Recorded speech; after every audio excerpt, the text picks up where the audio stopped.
என் பேர் ஐயன் கார்த்திகேயன். மதுரை பக்கத்தில் அருப்புக்கோட்டை அப்படிங்கிற ஊரில் தான் என்னோடய ஸ்கூலிங்ஸ்லாம். அங்கே தான் பிறந்து வளர்ந்தேன். அதுக்கப்புறம் காலேஜ் வந்து எஸ்ஆர்எம்மில் படித்தேன். அதுக்கப்புறத்துலேருந்து சென்னை தான் என்னுடைய வீடாக இருக்குது.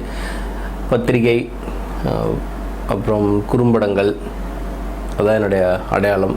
படித்தது இன்ஜினியரிங்காக இருந்தாலும் பத்திரிகை மீது ஒரு அதிகமான நாட்டம் இருந்தது. நிறைய பத்திரிகைகளில் ஃப்ரீலான்ஸராக எழுதுகிறேன். யூட்டர்ன் அப்படிங்கிறது தற்காலிக வரை இப்போது இருக்கிற ஒரு பெரிய அறிமுகமாக இருக்குது. யூட்டர்னுடைய கோஃபவுண்டர். யூட்டர்ன் அப்படிங்கிறது ஃபேக் நியூஸ், புரளி, இதுக்கு எதிர்ப்பாக தொடங்கப்பட்ட ஒரு முகநூல் பக்கம். அது ஆரம்பத்துலேருந்து நாங்கள் வெறும் முகநூல் பக்கம், ஒரு மீம் பேஜாக நாங்கள் அதை யோசிக்கல. அதையும் ஒரு ஊடகமாக தான் கன்சிடர் பண்ணோம். மெல்ல மெல்ல ஒவ்வொரு விஷயமாக அதில் தொடங்கணும்னு முடிவு பண்ணியிருந்தோம். அதன்படி வெப்சைட் யூட்டர்ன்.in அப்படின்னு வச்சுருக்கோம். அதுபோல் யூடியூப் சேனல் இருக்குது, ட்விட்டரில், இன்ஸ்டாகிராமில், அப்படி நீங்கள் எங்கே தேடினாலும் யூட்டர்ன் அப்படின்னு ஒரு தளம் இருக்கணும் அப்படின்னு முடிவு பண்ணோம். அதே போல் எல்லா வடிவிலையும், மீமில் மட்டும் செய்தி படிக்கிறவங்களுக்கு மீமா, ஆர்டிக்கிள் தான் நான் படிப்பேன், எனக்கு ஆர்டிக்கிள் பிடிக்கும் அப்படின்னு சொல்கிறவங்களுக்கு ஆர்டிக்கிளாக, இல்லை நான் வீடியோ தான் பார்ப்பேன் அப்படின்னு சொல்கிறவங்களுக்கு வீடியோவாக. ஆக புரளிக்கான எல்லா வகையான எதிர்ப்பையும் எல்லா வகையிலையும் தரணும் அப்படின்னு முடிவு பண்ணி தான் இதை பண்ணோம். நல்ல வரவேற்பும் நல்ல ரெகக்னைசேஷனும் இருந்துகிட்ருக்கு.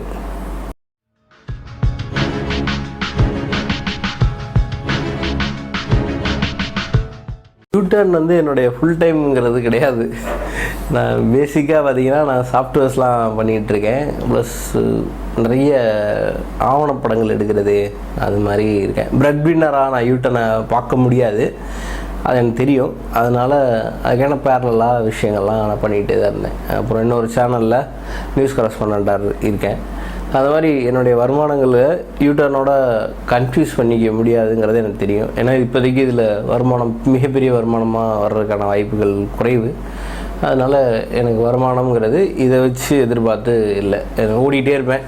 இந்த வேலைகள்லாம் பார்க்குறதுனால எனக்கு அது செல்ஃப் சஃபிஷியண்ட்டாக இருக்குது.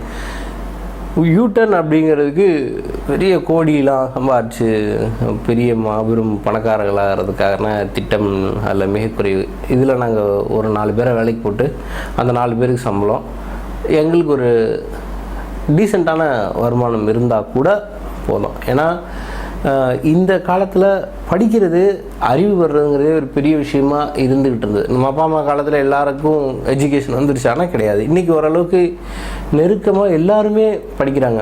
அப்படி கல்வி அறிவால் கிடைக்கிற ஒரு விஷயந்தான் நம்ம படிக்கிறது, ரீட் பண்ணுறது, அல்லது ஒரு விஷயத்தை என்லைன் பண்ணிக்கிறதுக்காக நம்ம தேடுறதெல்லாம் பார்த்திங்கன்னா நம்மளுடைய கல்வி அறிவுக்கு அடுத்த கட்டத்தை நகர்த்துறதுக்காக தான். அப்படி நீங்கள் படிக்கும்போது உங்களுக்கு ஒரு செய்தி சரியான செய்தியாக வரல, ஒரு தமிழில் சாதாரணமாக ஒரு செய்தி வர்றதை உங்களால் படிக்க முடியுதுன்னா நீங்கள் ஒரு குறைஞ்சபட்சம் எஜுகேட் ஆகிருக்கீங்க. அந்த எஜுகேஷன் உங்களுக்கு பயன்படாமல் போகிற சூழல் உருவாகும் போது தான் யூட்டர்ன் தேவைப்படுது. அப்போ உங்கள் கல்வியவே கேள்விக்குறியாக முட்டாளாக்குகிற அந்த வேலைக்கு எதிர்ப்பாக செய்கிற வேலை தான் இது. ஸோ அதை விட முடியாது. ஒரு கல்விங்கிறது அறிவாக இல்லாமல் முட்டாள்தனத்துக்கு வழிவகுக்கும் போது அதை விட ஒரு பெரிய ஆபத்து ஒரு நாட்டுக்கு, ஒரு தேசத்துக்கு, ஒரு தனி மனிதனுக்கு இல்லைன்னு நினைக்கிறோம். அதனால் இதை நாங்கள் சமூக பொறுப்பாக தான் மேக்ஸிமம் பார்க்குறோம். அதனால் இது எங்கள் செல்ஃப் சஸ்டைனாக இருந்தால் கூட, ஒரு 4 பேருக்கு வேலை கொடுத்து அதில் சம்பளம் கொடுக்குற அளவுக்கு இருந்தால் கூட, ஒரு மாற்று ஊடகமாக இது செயல்படும்.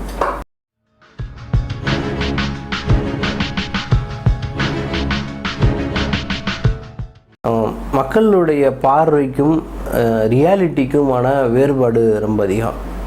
தொடர்ந்து நிறைய போராட்டம் பண்ணுறால கூட எப்படி பார்ப்பாங்கன்னா, இந்த ஆளுக்கு வேலையே இல்லையா அப்படிங்கிற ஒரு எரிச்சல் மக்களுக்கு சாதாரணமாக வந்துடுது.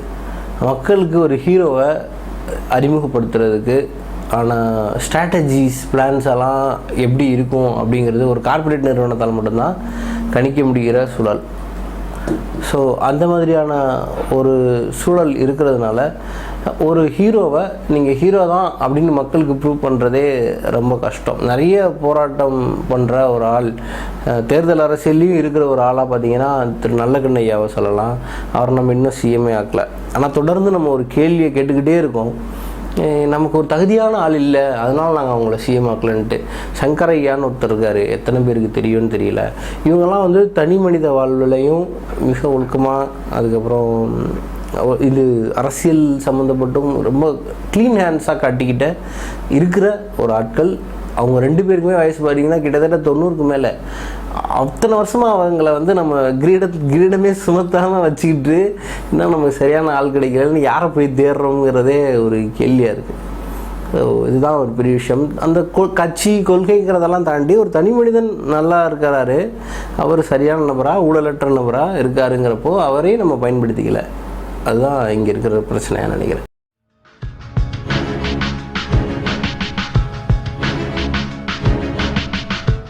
பெரியார் அப்படிங்கிற ஒரு மனுஷன் சொன்னது என்னென்னா, என் மேலே விமர்சனம் பண்ணாலும் நீ விமர்சிக்க தயாராகு, நான் சொல்கிறதையும் நீ முழுசாக ஏற்றுக்காத, சரி தப்புன்னு பிரித்து பார்க்குற அந்த அந்த அந்த விஷயம் சரியா தப்பாங்கிற அந்த ஒரு விஷயத்தை புரிஞ்சுக்கிட்டு பேசுகிறதுக்கான வேலையை பாரு, பகுத்தறிவு அப்படின்னு தான் அவர் சொன்னார். அதை வந்து ரொம்ப நம்ம முக்கியமாக பார்க்கணும். ஸோ அவர் மேலே தப்பு இருந்தாலும் விமர்சிக்கிறதுக்கான ஒரு ஸ்பேஸை உருவாக்கி கொடுத்துருக்கிறார். அதை முதல்ல பெரியார் இயக்கவாதிகள் புரிஞ்சுக்கணும். அந்தளவுக்கு பகுத்தறிவை வேண்டிய ஒரு ஆளுக்கு நம்ம தொடர்ந்து ராங் புரோபகண்டா மாதிரி செய்கிறதும் தப்பாக இருக்கும். இன்னொரு விஷயம், யார் பெரியாரை விமர்சித்தாலும் அவர்கள் தெரிந்து கொள்ள வேண்டியது ஒன்று தான். ஒரு எஃப்சி இருக்காருன்னு வச்சுக்கோங்களேன், அவர் விமர்சிக்கிறார் பெரியார் அப்படின்னா அவருக்கு வந்து ஒரு பாதிப்பு ஏற்பட்டிருக்கு. ஏன்னா தொடர்ந்து அவங்க மட்டுமே ஆக்கிரமிச்சுட்டு இருந்த பல பதவிகளை வந்து இன்றைக்கி அவங்களால மட்டும் ஆக்கிரமிக்க முடியாமல் எல்லா சாதியினரும் எல்லா பிரிவினரும் எடுத்துக்கிறதுக்கான வாய்ப்பு இருந்திருக்கு. இதில் என்ன நான் மோசமாக பார்க்குறேன்னா, அவங்க விமர்சிக்கிறதுல தன்னுடைய இடம் போயிடுச்சே அப்படிங்கிற ஒரு ஆதங்கம் இருக்குது. சம்மந்தமே இல்லாமல் ஒரு பிற்படுத்தப்பட்ட மக்கள், மிகவும் பிற்படுத்தப்பட்ட மக்கள் அவர் திட்டும் போதும் பேசும்போதும் ரொம்ப சங்கடமாக இருக்குது. ஏன்னா தனக்கான போராளியை தான் இன்றைக்கி பேசுகிறதுக்கு வாய்ப்பு வந்ததும், தான் இன்றைக்கி படிக்கிறதுக்கு வாய்ப்பு வந்ததும் இவரால் தான் புரிஞ்சிக்காத ஒரு பின்தங்கிய மனநிலையாக தான் நான் அதை பார்க்குறேன். தொடர்ந்து நம்ம ஒருத்தர் விமர்சித்தே ஆகணும் அப்படின்னு முடிவு பண்ணும்போது முதல்ல அவரை படிக்கணும். எல்லாரையுமே அம்பேத்கரை எடுத்துக்கிட்டால், அம்பேத்கரை வந்து தலித்துங்கிற ஒரே ஒரு காரணத்துக்காக எடுத்துக்கிட்டு இருக்காங்க. குறைஞ்சபட்சம் அவர் என்ன பண்ணியிருக்காரு, அவருக்கும் காந்திக்கும் ஒரு பெரிய சண்டை நடந்திருக்கு. இந்த வரலாறு எத்தனை பேருக்கு தெரியும்? அவர் சுதந்திர போராட்ட சமயத்தில் காந்தி கிட்ட பெரிய சண்டையில் இருந்தார். அது வந்து அப்படி ஒரு வரலாறு இருந்ததே யாருக்கும் தெரியாது. கண்ணை மூடி ஒருத்தர் எதிர்க்கிறது, காரணம் இல்லாமல் எதிர்க்கிறது. ரிசர்வேஷன் பற்றி புரிதலே கிடையாது. நம்ம ஊர் எடுத்துட்டிங்கன்னா 69% ரிசர்வேஷன், அதில் 18% மிகவும் தாழ்த்தப்பட்ட மக்களுக்கு. மிச்சம்லாம் எங்கே போகுது? 18 போயிடுச்சுன்னா கிட்டத்தட்ட ஒரு 51% எங்கே இருக்குது அப்படிங்கிறது தான் கேள்வி. அதை என்ஜாய் பண்ணுற கூட்டம் இருக்கு இல்லையா, 50% விஷயத்தை என்ஜாய் பண்ணுற கூட்டம் தான் ரிசர்வேஷன் வேணாம்னு பேசுது. முதல்ல ரிசர்வேஷனுங்கிறது வந்து வெறும் எஸ்சிக்கானது எஸ்டிக்கானதுன்னு நினைக்கிறது தப்பு. ரெண்டாவது, ரிசர்வேஷனுடைய மிகப்பெரிய தேவை என்னென்னா, ரொம்பலாம் போவேன்னா இன்றைக்கி ரீசெண்டாக நடந்த சத்துணவு அந்த பிரச்சனையை யோசிச்சோம்னா போதும். அவங்களுக்கு வேலை கிடச்சிருச்சு, கவர்மெண்ட் ரிசர்வ் பண்ணனாலேயோ அல்லது ஏதோ ஒரு வகையில் அவங்களுக்கு வேலை கிடச்சிருச்சு, வேலையை உறுதி செஞ்சிடும். அங்கே இருக்கிற சாதி மக்கள் இல்லை இவங்க சமைச்சா நாங்கள் சாப்பிட மாட்டோம்னு ஒரு எதிர்ப்பு தெரிவிக்கிறாங்க. ஆக ஒருவேளை நீங்கள் ரிசர்வேஷனே இல்லைன்னா வேலையே சிக்கல் தான். நீங்கள் வேலை கொடுத்தே அந்த வேலையை செய்ய விடாமல் இருக்கிற மக்கள் இருக்காங்க ஒன்று. ரெண்டாவது, நல்லா யோசிச்சு பார்த்தீங்கன்னா, நிறைய நான் ஃபீல்டில் இருந்து சில விஷயங்கள் பார்த்துருக்கேன். அதை எந்த அளவுக்கு சொல்லலாம்னு எனக்கு தெரியல.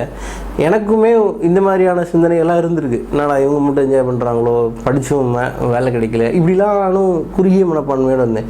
இன்றைக்கி உலகத்தை பார்த்தோன்னா, புத்தகங்களை சரியாக படிக்க தெரிஞ்சோன்னா அன்றைக்கி என்னுடைய அறிவு மேம்பட்டுச்சுன்னு தான் சொல்லலாம். அதை செய்யுங்க. அதை செஞ்சால் மேக்ஸிமம் படிச்சுட்டு ஃபீல்டுக்குள்ளே போகும்போது தான் அந்த ப்ராக்டிக்கல் இஷ்யூஸ்லாம் நமக்கு தெரிய வரும். இன்னொரு பெரிய சங்கடமான விஷயம் என்னென்னா, இது இங்கே நடந்துக்கிட்டு இருக்கிற ஒரு பெரிய வன்மம். இது யாரும் பெருசாக எழுதி நான் பார்க்கல, நான் மேபி எழுதியிருந்திருக்கலாம். அது என்னென்னா, இந்த கூட்டுற வேலை, குப்பை அள்ளுற வேலை, இதுக்கெல்லாம் பார்த்திங்கன்னா வெறும் அந்த தாழ்த்தப்பட்ட மக்கள் மட்டும் பயன்படுவாங்க. அவங்கள எக்ஸ்ட்ராவாக ஹையர் பண்ணுவாங்க. கவர்மெண்ட் ஜாபாக இல்லாமல் நீங்கள் ஒரு நாமினல் ஒரு சேலரிக்கு ஒரு 6000 8000 இந்த மாதிரி ஏதோ ஒன்று கொடுத்தும் கூட ஹையர் பண்ணிக்கிறோம்.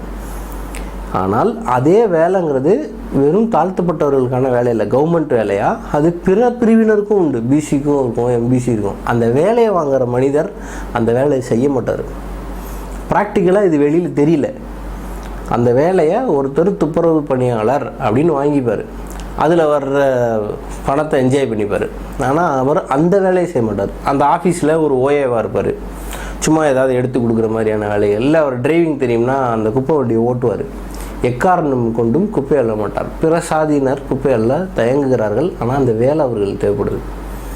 வேலையை கான்ட்ராக்ட் வேலையாக ஒருத்தன் 8000 ரூபாய்க்கு செய்வான். ஆனால் இவர் 40,000 50,000 வரைக்கும் கூட சேலரி கொஞ்சம் கொஞ்சமாக உயர்ந்து வாங்குவார், நல்லா இருப்பார். இந்த வேலையை அவர் செய்ய மாட்டார். அப்போ சாதி எங்கே ஒழிஞ்சிருச்சு? தொடர்ந்து இதுதான் பிரச்சனை. இப்போயும் ஒன்றும் இல்லை, ரிசர்வேஷனை கலைத்து விட்டால் பிசி எம்பிசி போன்ற பிற பிரிவினர்களுக்கும் தங்களுடைய படிப்பில் சிரமம் ஏற்படும். ரெண்டாவது, ஒரு பெரிய ஒரு சிட்டிஸ் அங்கே இருக்கிற ஒரு மனிதனுக்கும் சாதாரண கிராமத்தில் இருக்கிற மனிதனுக்கும் உள்ள எக்ஸ்போஷர் வேறு. நீங்கள் சிட்டிஸில் ஏசி ஸ்கூலை தேடி போகும்போது ஒரு கிராமத்தில் 5 கிலோமீட்டர் நடந்து 4 கிலோமீட்டர் நடந்து, அந்த பக்கம் பஸ்ஸு கிடையாது, வாகனங்களே போக முடியாத ஒத்தடி பாதையில் போய் வேறு ஊரில் போய் படிக்கிற பிள்ளைகள் இருக்காங்க. அந்த பிள்ளைகளுடைய வயது மிக குறைவாக கூட இருக்கும். ஃபஸ்ட் ஸ்டாண்டர்ட் செகண்ட் ஸ்டாண்டர்ட் படிக்கிற கிட்டு 4 கிலோமீட்டர் நடந்து போய் படிக்கும். அந்த மாதிரியான ஊரும் இருக்குது இங்கே, இப்படியான உலகமும் இருக்குது. அதை தெரியாமையே நம்ம தொடர்ந்து எதிர்த்து பேசிகிட்டு இருக்கிறதுங்கிறது அர்த்தம் இல்லாது. எக்ஸ்போஷர்ஸ், எனக்கு இருக்கிற எக்ஸ்போஷர் அவங்களுக்கு இல்லைங்கிறப்போ அவங்களுக்கான வசதியும் வாய்ப்பையும் ஏற்படுத்தி தர வேண்டிய கடமை எனக்கு இருக்குது.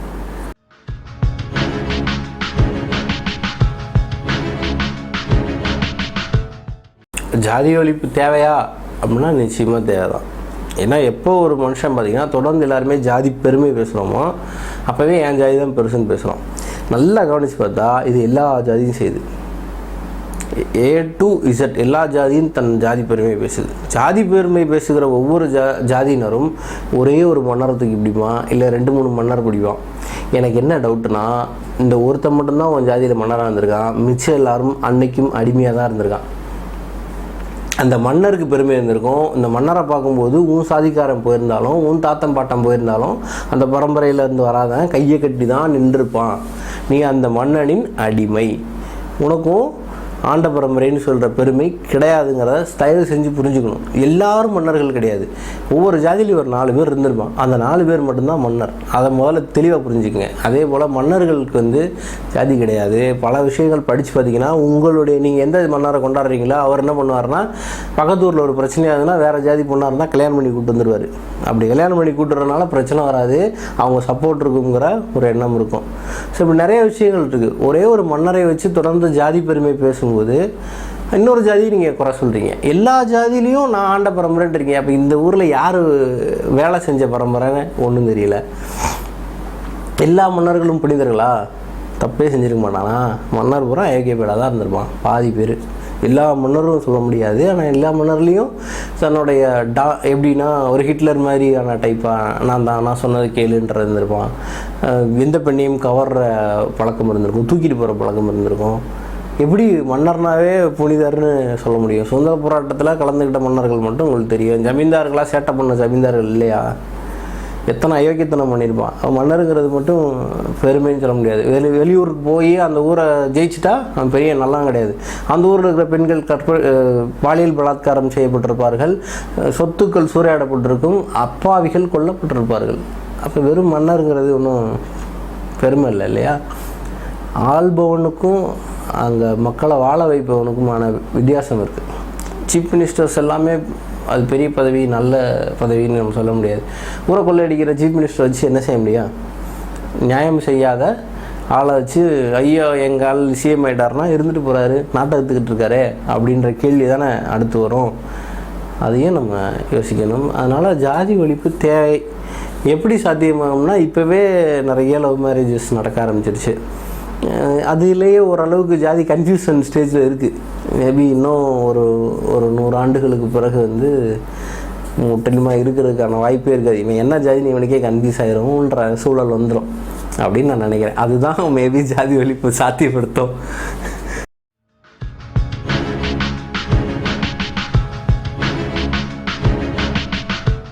பொருளாதார அடிப்படையில் நமக்கு ரிசர்வேஷன் வந்தால் நல்லா இருக்குமா அப்படின்றது கேள்வி இருக்குது. பொருளாதார அடிப்படைங்கிறது சேஞ்ச் ஆகும்.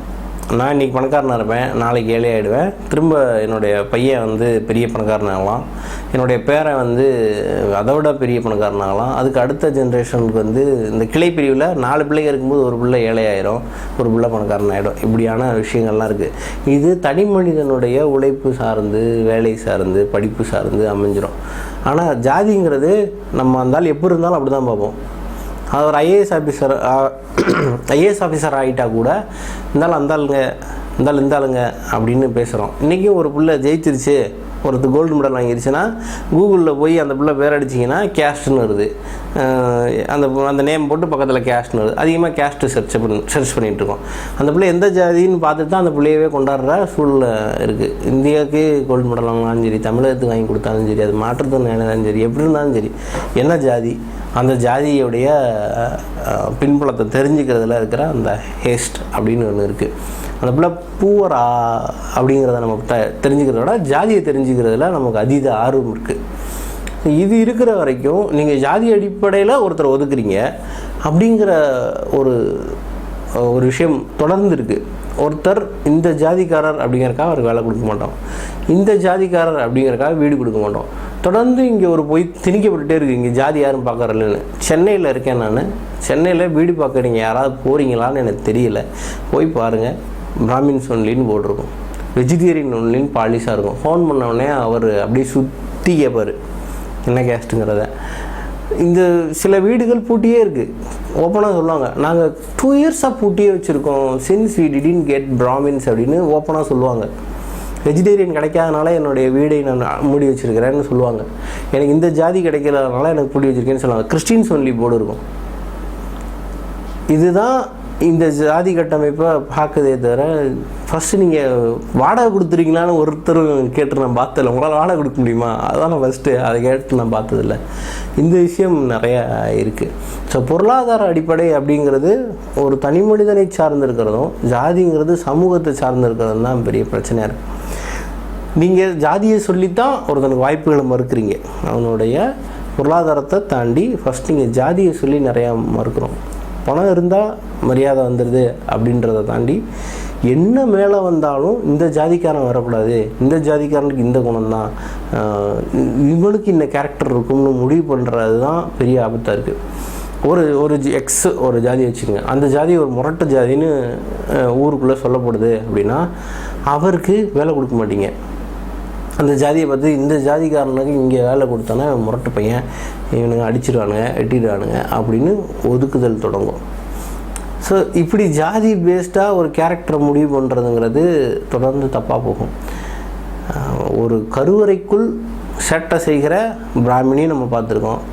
தெருவோரத்தில் ஒன்றும் இல்லாமல் உதவி செய்கிற ஒரு சாதாரண ஒரு பின்தங்கிய நிலையில் இருக்கிற ஆளையும் நம்ம படிச்சுட்டு இருக்கோம். கேரக்டர்ஸை வந்து கம்ப்ளீட்டாக கேஸ்டோடு சேர்த்து மிங்கிள் பண்ண முடியாது. மிக படித்த அறிவாளி, ரொம்ப பெரிய ஆள், வசதியானவர் அப்படின்னு சொல்கிற ஆட்கள் தவறு செய்கிறது இல்லையா? விஜய் மல்லையா கோடிக்கணக்காக தூக்கிட்டு ஓடுறது இல்லையா? நீரவ் மோடி ஓடுறது இல்லையா? பெரிய பணக்காரர்களும் கோட் ஷூட் போட்டவங்களும் நல்லவங்க அப்படின்னு நம்ம பார்க்க முடியாது. அதே போல் தான் இதுவும் அப்படின்னு நினைக்கிறேன். அதனால் ஜாதி ரீதியான ஒதுக்கீடு இல்லைன்னா கடுமையாக பிற சமூகத்தினர், எஃப்சி அல்லாத சமூகத்தினர் மிக பெரிய அளவு பாதிக்கப்படுறதுக்கான வாய்ப்புகள் இருக்குது. அதனால் அந்த விஷயம் தேவைப்படுது. கைகட்டி வாழுகிற பழக்கத்தை அவங்க இன்னும் வெளியே விடலை. யாரையாவது பார்த்தா ஐயான்னு சொல்லணும்னு சொல்கிற பழக்கம் கைகட்டி. ஒரு சின்ன பையன் இருப்பான், ஒரு வயசானவர் இருப்பார், டேங்கடா அப்படின்னு கூப்பிட்றதும் அல்லது பேர் சொல்லி கூப்பிடுவார். அவர் இந்த சின்ன பையன் வந்து ஐயான்னு சொல்கிற பழக்கமும் இன்னும் மாறலை.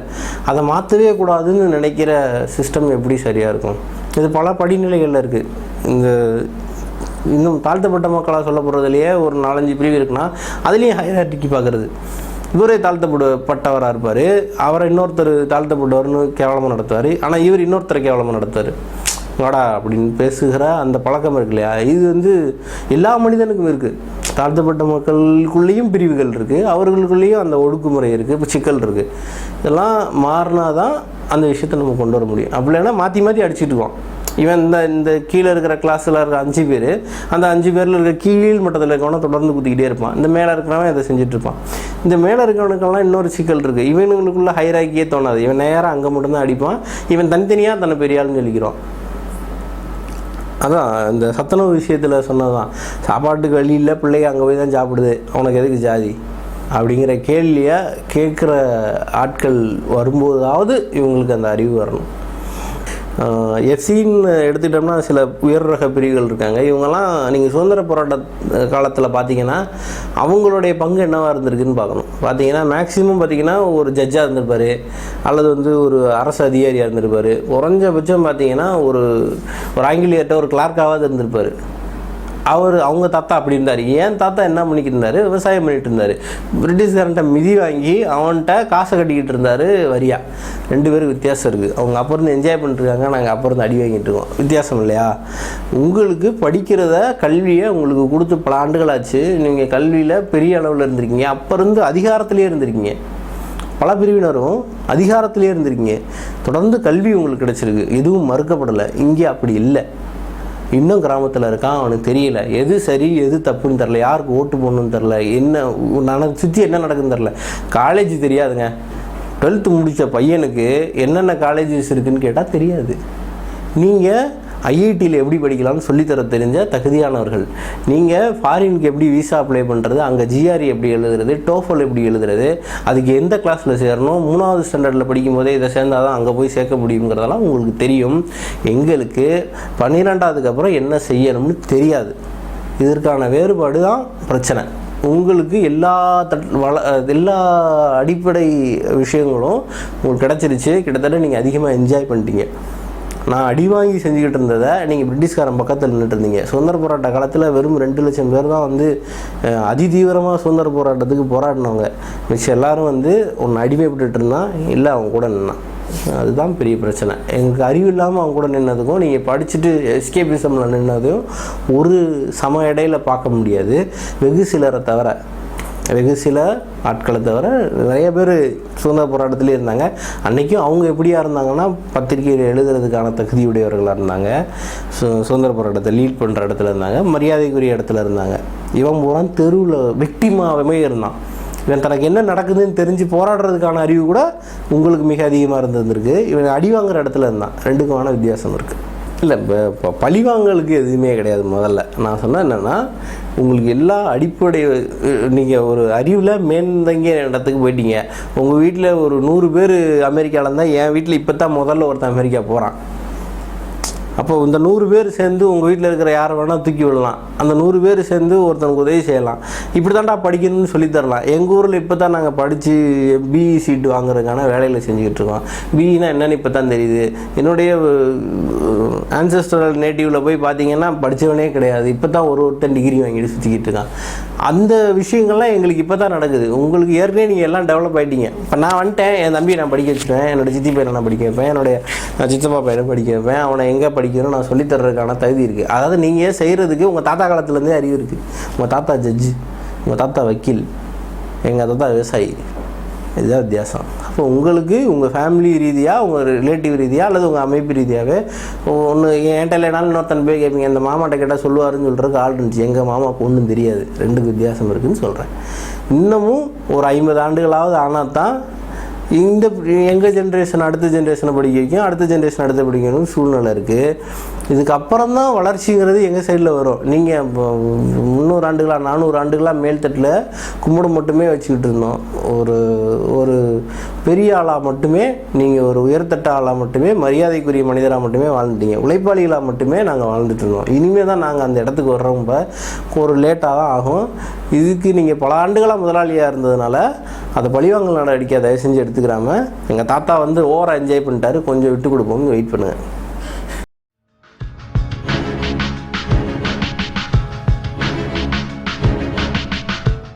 என்னை பொறுத்த வரைக்கும் எப்போதும் ஹிந்தி ஒரு தேவையில்லாத ஆணியாக தான் நான் பார்க்குறேன். ஏன் காரணம்னு கேட்டிங்கன்னா, இங்கிலீஷையும் ஹிந்தியும் கம்பேர் பண்ணுவாங்க. எப்போ பார்த்தாலும் பார்த்தீங்கன்னா, என்னடா ஒரு வெளிநாட்டு மொழியை நீ படிக்கிற, நம்ம ஊர் மொழியை படிக்க மாட்டேன்னு. அதே மாதிரி இதில் ஒரு மிகப்பெரிய ஃபேக் நியூஸ் ஒன்று ஓடிட்டுருக்கு. ஹிந்தி இஸ் அவர் நேஷ்னல் லாங்குவேஜ்னு. எப்போதும் ஹிந்தி நம்மளோட தேசிய மொழி அல்ல, அது நம்மளுடைய ஆட்சி மொழி மட்டும்தான். ஹிந்தி மட்டும் நம்ம ஆட்சி மொழி இல்லை, ஆங்கிலமும் நமக்கு ஆட்சி மொழி தான்.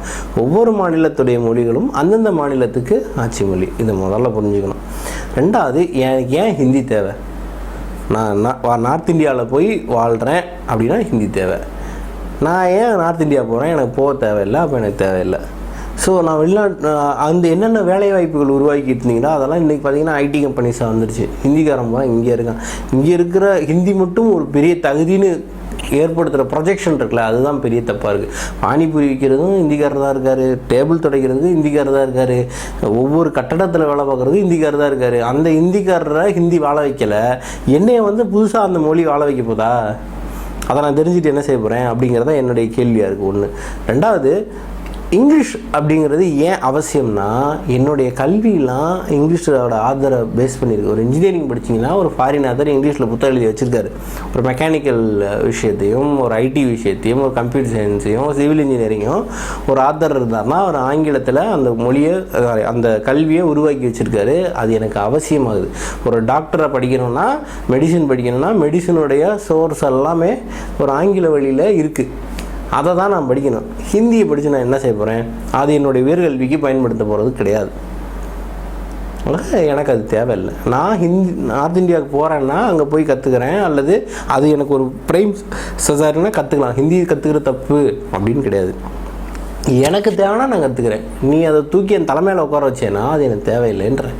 அதே மாதிரி இந்தியாவில் ஹிந்தி அப்படிங்கிற மொழி தான் மிக அதிகமானவர்கள் பேசுகிறாங்கன்னெலாம் பேச முடியாது. ஒவ்வொரு ஸ்டேட்டுக்கும் ஒவ்வொரு மொழி. குறிப்பாக சவுத் இந்தியாவில் பார்த்திங்கன்னா தமிழ்நாட்டில் தமிழ், கேரளாவில் மலையாளம், ஆந்திராவில் தெலுங்கு, கர்நாடகாவில் கன்னடம், மகாராஷ்டிராவில் மராத்திய படங்களே இல்லை. எல்லாம் ஹிந்தி படம் டாமினேஷனாக போச்சு. தன்னுடைய மொழி சார்ந்த படங்களே இழந்து ஒரு மாநிலம் இருக்குது அப்படின்னா அது ஒரு அலாமிங். அதே நிலையை இங்கேயும் கொண்டு வர முடியாது. தெலுங்கு படங்கள் பார்த்திங்கன்னா நிறைய ஹிந்தி பாட்டு வரும், ஹிந்தி வார்த்தைகள் வரும், ஹிந்தி வசனங்கள் கூட வரும். அப்படி தன்னுடைய மொழியை இன்னொரு மொழி திங்கிறதுக்கு இங்கே அலோவ் பண்ண முடியாது. ஆங்கிலமே நம்ம நிறையா பேசுகிறோம், தேவையில்லாத இடத்துல பேசுகிறோம். குப்பத்துக்கு பெருக்கிறத போயிட்டு excuse me can you please clean அப்படின்னு சொல்கிறதுல அர்த்தம் இல்லை. எனக்கு ஆங்கிலம் தெரியுங்கிறத காட்டிக்கிற அந்த படமாக அல்லது நான் பெரிய அறிவாளின்னு காட்டிக்கிறதுக்காகத்தான் அதை மேக்ஸிமம் போடுறோம். சும்மா போய் ஒரு சாதாரண ஒரு ஷாப்பிங் மாலில் போனால் excuse me can you please bill it அப்படின்றது அந்த எனக்கு தெரியும் நான் ஆங்கிலம் பேசுகிறது என்னுடைய அடையாளம் அப்படின்ற ஒரு அதை பார்க்காம அது ஆக்சுவலாக அது எப்படி பார்க்கணும்னா ஒரு லக்ஸுரி, ஒரு நகை மாதிரி அப்படி தான் லக்ஸுரியாக பார்க்க ஆரம்பிச்சிட்டோம். தேவையான இடத்துல தேவையான இடத்துல நிச்சயம் ஆங்கிலம் பேசணும். நான் போகிற மீட்டிங்கில் ஒரு பெரிய ஒரு கூட்டங்களில் பேச வேண்டியது இருக்கும்.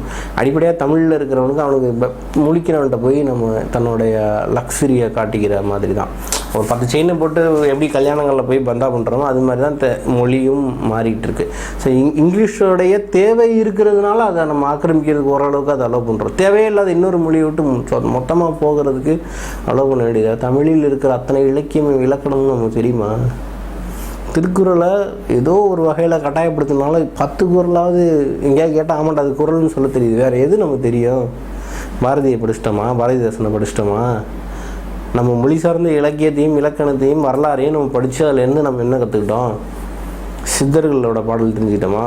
சித்தர்கள் மிகப்பெரிய ஒரு சீர்திருத்தவாதிகள் தான் தெரியுமா? நமக்கு நம்ம படித்தோம்னா தானே தெரியும். அப்புறம் தான் மொழி சார்ந்த அறிவையே அதில் சார்ந்து இருக்கிற விஷயங்களையே முழுசாக தெரிஞ்சுக்கிறாங்க. இன்னொரு மொழின்னு ஓடி என்ன ஆக போகுது? அடிப்படையாக நான் சம்பாதிக்கிறேன், எனக்கு ஆங்கிலம் போதும், அதுதான் என்னை படிக்க வைக்குது, அது மூலமாக எனக்கு வருமானம் வரும். நான் ஏன் தேவையில்லாமல் போட்டு உன்னை நோண்டிக்கிட்டு இருக்கணும்? இல்லாத தேசபக்தியை விதைக்கிறதுக்கு தான் ஹிந்தி பயன்படும்னா அப்படின்னு வேண்டான்றேன். அந்த இல்லாத தேசபக்திங்கிற வார்த்தையை நான் சொன்னது அதுதான் தேசத்தின் மொழின்னு சொல்லுகிற அந்த அயோக்கியத்தனத்தை தான்.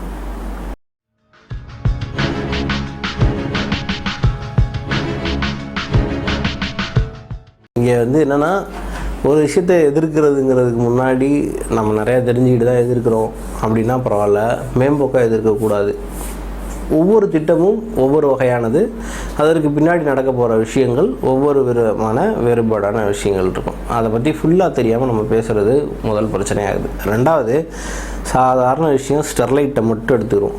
ஸ்டெர்லைட்டை சுற்றியுள்ள இடங்களில் இருக்கிற நீர் குடிப்பதற்கே தகுதி இல்லாதது. 17லேருந்து 20% அயன் கண்டென்ட் இருக்குது அப்படின்னு ஒரு ஆய்வறிக்கை சொல்லுது. அதைத்தான் மினிஸ்டர் சொல்லியிருக்காரு. அந்த துறையுடைய இணை அமைச்சர் நேற்று அந்த விஷயத்த சொல்லியிருக்காரு. நிறைய விதமான கெமிக்கல்ஸ் அந்த பக்கம் இருக்குதுன்னு சொல்கிறார்.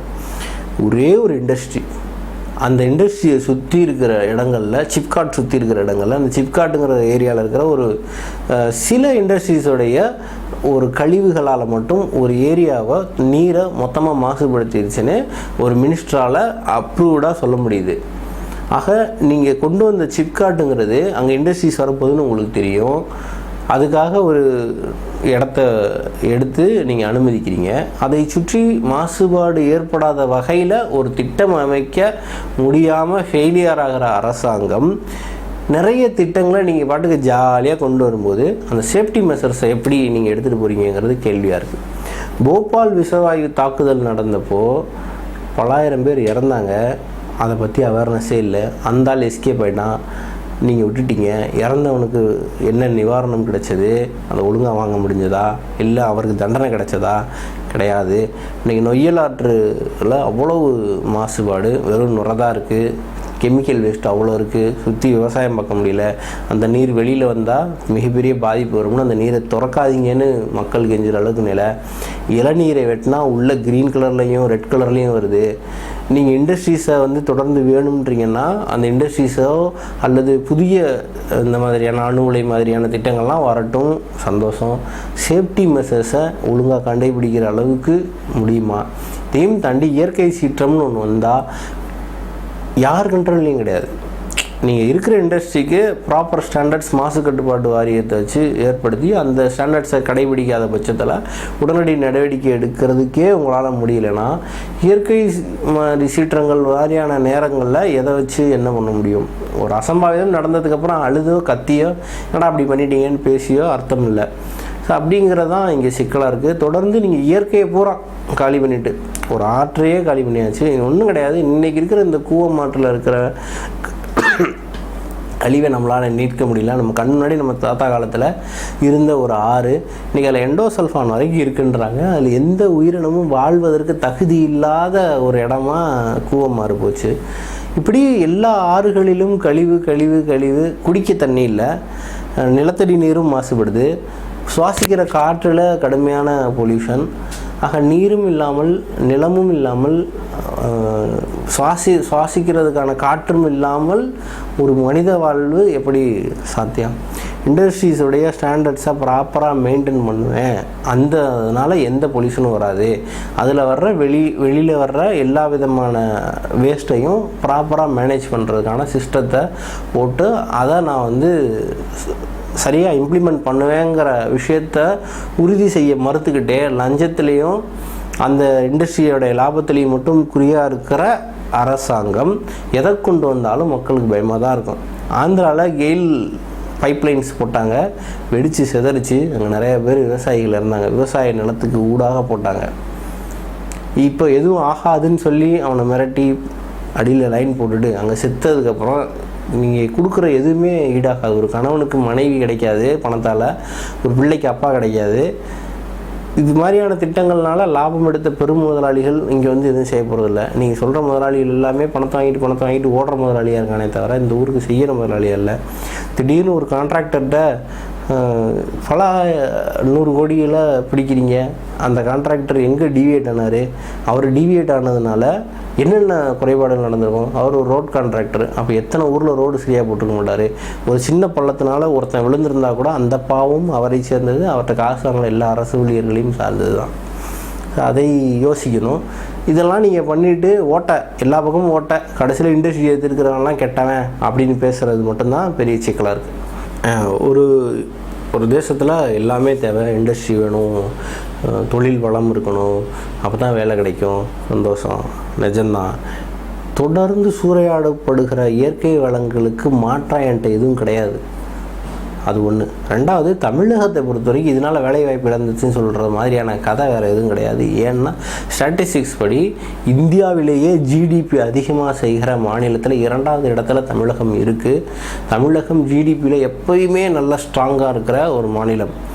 அதில் 20% வந்து விவசாயத்தை சார்ந்தது. விவசாயம் நல்லா இருந்தாலே வந்து 20% ஜிடிபி நமக்கு மிக ஸ்ட்ராங்காக வந்திருக்கும். நம்ம ஜிடிபியில் ஒரு சின்ன குறைவு வந்தால் கூட அதற்கு முக்கியமான காரணம் விவசாயமாகவும் இருக்கும். நல்ல நீரை நீங்கள் தராதனால, காவிரியை பெற்று தராதனால நிறைய விவசாய பாதிப்பு இருந்துச்சு. அதில் ஜிடிபி உங்களுக்கு குறைஞ்சிருக்கு. விவசாயமும் ஜிடிபியில் சேர்ந்தது, இண்டஸ்ட்ரியில் மட்டும் சேர்ந்தது இல்லை. அதை யாருமே பேசுகிறது இல்லை. இங்கே விவசாயம் பாதிக்கப்பட்டால் ஜிடிபி பாதிக்கப்படுது. அதை ஏன் நம்ம தொடர்ந்து யோசிக்காமல் விட்டோம்ங்கிறது ஒரு கேள்வி. இது ஒரு புனையப்பட்ட பொய். இங்கே ஒரு இண்டஸ்ட்ரி வேணும்னு கதறும்போது யாரும் இல்லை. ஃபாக்ஸான் மூடிட்டு போகும்போது இங்கே ஒரு பெரிய அளவுக்கு ஒரு வேலை வாய்ப்பு நிறைய பேருக்கு போச்சு. அப்போ எல்லோரும் இண்டஸ்ட்ரி வேணும், ஃபாக்ஸானை மூடாத, இத்தனை பேருக்கு எம்ப்ளாய்மெண்ட் கொடுத்துக்கிட்டு இருந்த ஒரு நிறுவனத்தை திடீர்னு மூடினா அவன் பிழைப்புக்கு என்ன செய்வான்னு கத்தும்போது இன்றைக்கி போராட்டத்தை எதிர்க்கிற, அதே போராட்டம் பண்ணி வேணாம் இண்டஸ்ட்ரின்னு சொல்கிற ஆளுங்க தான் அன்றைக்கும் கத்திக்கிட்டு இருந்தான் வேணும்னு. அன்றைக்கி நீங்களாம் எங்கே போனீங்க? வந்து அவனுக்கு வேலை வாங்கி கொடுத்தீங்களா? காணாமட்டிங்கல்ல. நாங்கள் இண்டஸ்ட்ரி வேணும்னு சொல்லி இந்த இண்டஸ்ட்ரியை மூடாத, இந்த தொழிற்சாலையை மூடாத, இந்த டீ தொழிற்சாலையை மூடாதன்னு கத்திக்கிட்டு இருந்தோம்ல, இந்த பஞ்சாலையை மூடாத, எனக்கு வேலை பெரும் பொழப்பு பெரும் கத்திட்டு இருந்தோம்ல. அன்னைக்கு இவனே தானே கத்திட்டு இருந்தான். மூடுன்னு சொல்கிறேன் இன்னைக்கு கத்துறவன், அன்னைக்கு வேணும்னு சொல்லி அவன் தான் கத்திட்டு இருந்தான். அன்னைக்கு நீங்களாம் எங்கே போனீங்க? இன்றைக்கி மட்டும் ஸ்டெர்லைட்டு மூடனோடனே எல்லோரும் ஏன் அழுகிறீங்க அப்படிங்கிறதான் ஒரு கேள்வியாக இருக்குது.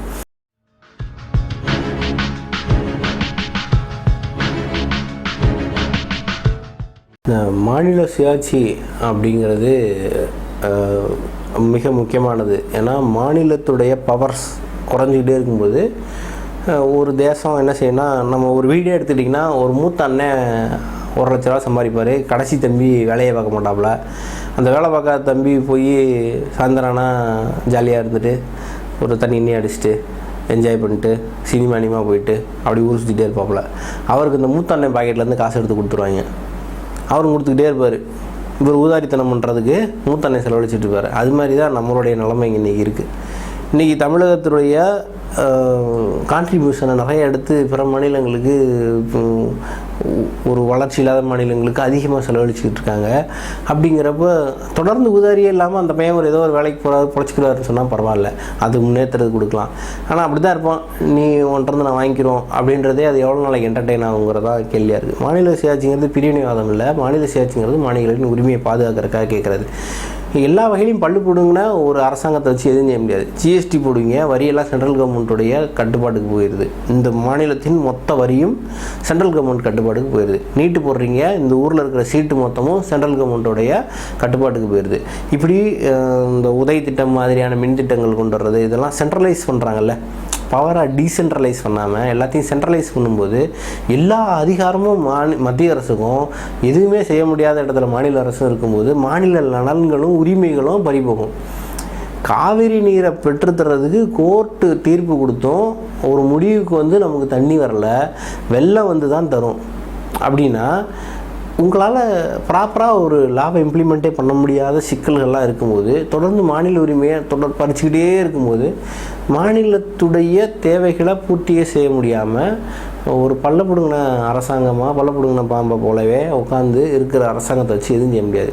எல்லாம் சென்ட்ரலைஸ் ஆயிடுச்சு அப்படின்னா, டீசென்ட்ரலைசேஷன் இல்லை அப்படின்னா எல்லாத்துக்கும் சண்டை, எல்லாத்துக்கும் போராட்டம். இது வேணாம், அது வேணாம், ஏன் சீட்டை என்கிட்ட கொடுப்பா, எங்கள் ஊரில் நாங்கள் 20 காலேஜ் கட்டி வச்சுருக்கோம் அப்படின்னா 20 மெடிக்கல் காலேஜை கட்டினதுக்கான உழைப்பு ஒரு இந்த மாநிலத்தை சார்ந்தவர்களுடைய வரியிலேருந்து எடுத்து கட்டுற ஒரு விஷயமா போயிடுது. இங்கே இருக்கிற ஒரு முதலமைச்சர் கஷ்டப்பட்டு இந்த திட்டத்தை தேடி எடுத்துகிட்டு வந்து இங்கே வைக்கணும்னு வச்சுருக்காரு. ஒரு ஊரில் வெறும் 4 மெடிக்கல் காலேஜ் தான் இருக்குது ஒரு மாநிலத்தில் அப்படின்னு வச்சுக்கிட்டிங்கன்னா, அங்கே கொண்டு வராததுக்கு என்னையும் சேர்த்து பழி வாங்குற மாதிரி இருக்குது. 20 சீட் இருக்குல்ல, ஒன்றிருந்து எல்லாத்தையும் பறிச்சுக்கிறேன்னு சொல்லும்போது இந்த 4 மெடிக்கல் காலேஜ் கட்டியிருக்கிற அந்த மாநிலத்துக்கு செஞ்ச தவறுக்கு நானும் சேர்ந்து பலிகடாக வேண்டியதாக இருக்குது. இப்போ எங்கள் ஊர் பிள்ளைய படிக்காது, வெளியூர் பிள்ளைய தான் படிக்கும் அப்படின்றலாம் தேவையில்லாத ஒரு விஷயமா இருக்குது. அந்தந்த ஊரில் டெவலப் பண்ணுங்கள், இன்னும் அதிகமான மெடிக்கல் காலேஜஸை கொண்டு வாங்க. நம்மளுடைய பாப்புலேஷனுக்கு ஏற்றாப்படி காலேஜஸ் இருக்கா அப்படின்றத பார்த்து அதற்கு ஏற்றாப்படி கொண்டு வந்து சமநிலை ஏற்படுத்துறதுக்கு முயற்சி கொண்டு வரதான் சரியாக இருக்குமே தவிர சும்மா எல்லாத்தையும் பறித்து வச்சுட்டு ஒன்றும் செயல்படுத்த முடியாது. ஏன்னா நீட் எக்ஸாம்லேயே அந்த குளறுபடியை பார்த்தோம். தமிழ் அப்படிங்கிற ஒரு விஷயத்தில் தெரியாமே சிபிஎஸ்சி டெஸ்ட் வைக்குது. எப்படி நேஷ்னல் லெவல் டெஸ்ட்டை தமிழில் கொஷின் பேப்பரை தப்பாக அடித்து ஒழுங்காக மொழி மாற்றம் செய்ய தெரியாமல் அவ்வளோ ஒரு லெத்தாஜிக். இதுதான் ஒரு சென்ட்ரலால் பண்ண முடியும். ஏன்னா இங்கே பல மொழி இருக்குது, பல மாநிலங்கள் இருக்குது, பல பாடத்திட்டம் இருக்குது. அப்போ இதை எப்படி நீங்கள் கொண்டு வருவீங்க? எனக்கும் ஒல்லியாக இருக்கிற ஒருத்தருக்கும் சாப்பாடு போட்டி வைக்கிறதுங்கிற மாதிரி இருக்குது.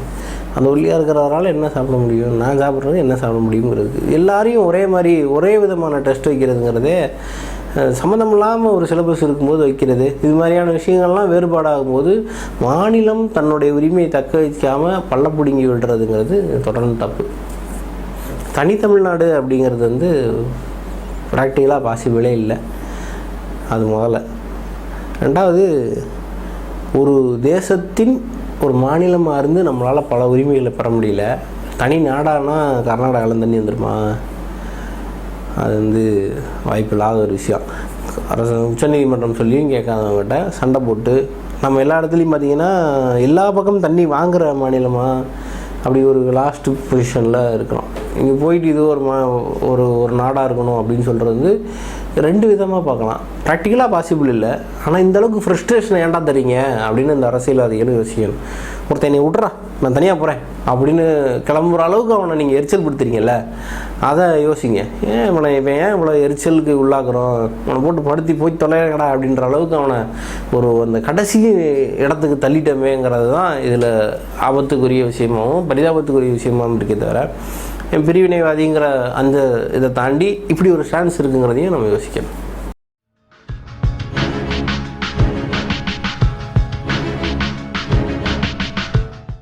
எந்த வகையில் பிரிவினை பார்த்தாலும் அதை ஏற்றுக்கிறது முடியாது. அது மத பிரிவினை, சாதி பிரிவினை, மொழி பிரிவினை, அது எதாக இருந்தாலும் சரி. நம்ம நல்லா தெரிஞ்சுக்கணும். அப்படின்னா நாம் எல்லா நாடுகள்லேயும் பரவி போய் வாழ்கிறோம். மலேசியா, சிங்கப்பூர், யூஎஸ், எல்லா இடத்துலையும் நம்ம போயிருக்கோம். இதே பிரிவினையை நீ இங்கே இருக்கிறவனை ஒருத்தனை வேறு ஒரு மாநிலத்தை சேர்ந்தவன், வேறு ஒரு மொழி பேசுகிறவன், உனக்கும் இதுக்கு சம்மந்தம் இல்லை, நீ எங்களோடது இருக்குன்னு சொன்னால் யூஎஸில் ட்ரம்ப் சொல்லும்போது நமக்கு வலிக்குது. மாமச்சான் அங்கே வேலை பார்க்குறான், அவன் ட்ரம்ப் எங்கள் ஊருக்காரன் தண்டா வேலை அப்படின்னு சொன்னால் நமக்கு சுருக்குன்னு கொடுத்துருது. இங்கே எவனுக்குமே எதுவுமே இடம் கிடையாது. இங்கேருந்து ஓடி போனவன், அங்கேருந்து இங்கே வந்தவன், வெள்ளத்துக்கு பயந்து ஓடினவன், போருக்கு பயந்து வந்தவன், எல்லாரும் எல்லா பக்கமும் சிதறி கிடக்கான். இதில் இன தூய்மை அப்படின்னு பேசுகிறதே சரியில்லை. ஆப்பிரிக்காவிலேருந்து ஒரு இனம் வந்திருக்கு, அந்த இனம் தாண்டி மதுரை பக்கத்தில் தேனி பக்கத்தில் இருக்குன்றோம். அவங்கெல்லாம் ஆப்பிரிக்கா அனுப்பிடுமா? தானே புருக்கூடிய அவங்க தான், அவங்க ஆப்பிரிக்காவிலேருந்து வந்திருக்காங்கன்னு உன்னை கண்டுபிடிச்சிருக்காங்க. எல்லா பையிலும் ஆப்பிரிக்கா போ, உன் ஊரை தான் சொல்லுவோமா? சும்மா போட்டு எதையாவது பேச முடியாது இல்லையா? அப்போலாம் இந்த ஜாதியை சேர்ந்தவங்க தான் இவங்கன்னு பேசும்போது மறுபடியும் ஜாதியை தூக்குறீங்க. அப்போ இன தூய்மை பேசிக்கிட்டு அப்படியே இப்போ ஜாதி பக்கம் திரும்பியாச்சு. இப்போ தனித்தனியாக ஜாதியை பிரித்து தான் பார்க்கணும். சட்டை ஒருத்தன் தைக்கிறான், சாப்பாடு ஒருத்தன், அரிசி ஒருத்தன் விளைவிக்கிறான், ஒவ்வொன்றும் ஒவ்வொரு வேலை செய்கிறான். அவன்கிட்ட எல்லாத்தையும் வாங்கி நான் மாட்டிருக்கேன். சட்டை ஒரு இடத்துல வாங்க வேண்டியது இருக்குது, கண்ணாடி ஒரு இடத்துல வாங்க வேண்டியது இருக்குது, பேண்ட் ஒரு இடத்துல, பெல்ட் ஒரு, வேறு ஜாதி சேர்ந்தது தான். ஒரு பானை செய்கிறதுக்கு ஒரு ஆள் தேவைப்படுறாரு. ஒவ்வொரு விஷயத்துக்கும் ஒவ்வொருத்தர தேவையை அணுகி தான் நம்ம இருக்கோம். இவர் இல்லைன்னா அவர் இல்லை, முடிவெட்டுற கால் இல்லைன்னா ஒன்றும் செய்ய முடியாது. இப்படி தான் நம்ம இருக்கோம். எல்லாருடைய கூட்டமைப்பு தான் நம்ம. இதை பிரிவினையாக பார்க்கறதுங்கிறது எந்த விதத்தில் அனுப்ப முடியாது. தொடர்ந்து ஏன் நம்ம மத பிரிவினை எதிர்க்கிறோம்? இன்னொரு மதத்தோடு நமக்கு எலிமினிட்டி வந்துச்சுன்னா ஒருத்தன் நம்ம வேற ஆளாக பார்க்க ஆரம்பிக்கும்போது சண்டை வருது, பிரச்சனை வருது, கலவரங்கள் வருது. அதையே தூண்டுகிற ஒரு விதமாக நீங்கள் பிரிவினை பேசுகிறதுலாம் அர்த்தம் இல்லை. இன தூய்மையாக தான் நம்ம பேசவே முடியாது. இனம்லாம் கலப்பாகி போச்சு. பல இடங்களில் பல ஆராய்ச்சியாளர்கள் மானுடவியல் படிச்சிங்கன்னா தெரியும். மானுடவியல் படி நம்ம எவ்வளவு தூரம் கன்ஃபியூஷனான ஒரு ஆட்கள்ங்கிறது தெரிஞ்சுக்க முடியும். இது தேவையில்லாத சர்ச்சைகளை உருவாக்கும், கலவரத்தை உருவாக்கும், பிரிவினை உருவாக்கும், சண்டையை உருவாக்கும்னா அந்த விஷயம் தேவையே கிடையாது. அது எதாக இருந்தாலும் சரி, எந்த விதமான பிரிவினையாக இருந்தாலும் சரி.